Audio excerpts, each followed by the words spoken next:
our first deals. I mean, what have we always seen is the person who gets the easiest deal first. It's like you don't see them in the business, the next year, right?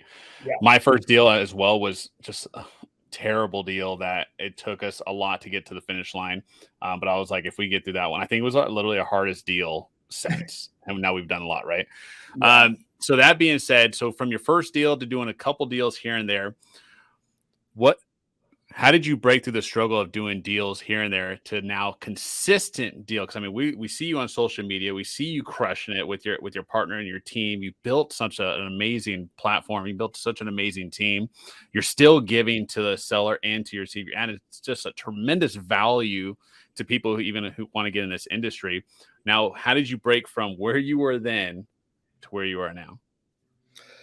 It's such a great question because as I was, figuring out like what that breakthrough was, it led me back to like my time as a kid growing up in sports. I think having that disciplined aspect and that like mentality of like not giving up, going that one more is what Ed Milet preaches. It's like it's the truth. Is that I think having that discipline aspect and having that scheduled time frame was that major breakthrough of knowing, okay, I'm in school Monday through Thursday, but after school, I'm still going and making my calls. I have to make sure that I have that disciplined aspect and I have my schedule because I don't want to teeter off and fall off just because I'm 19 years old. I don't want to say, oh, when I graduate college in 4 years, I can start when I'm 23. No way. Like was not taking over my business and business was not taking over my school. I mean, I'm the kid that literally was in my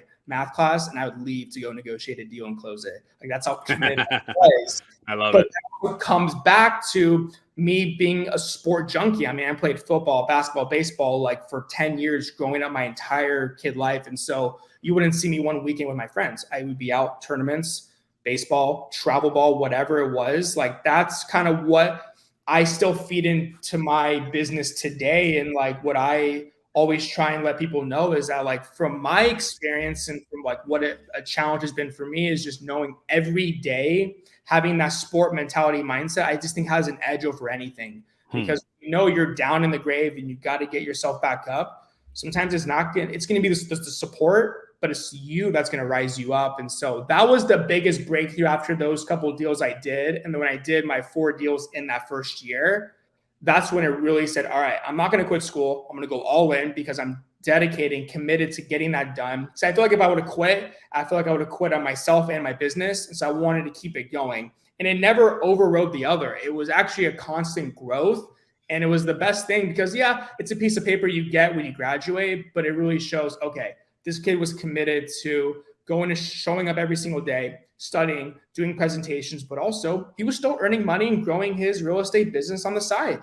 And it wasn't really on the side, but at the same time, it was going together. And so that was probably the biggest breakthrough is knowing that like you can't give up during hard times just because a deal takes 11 months. Well, how are you going to navigate that to the finish line?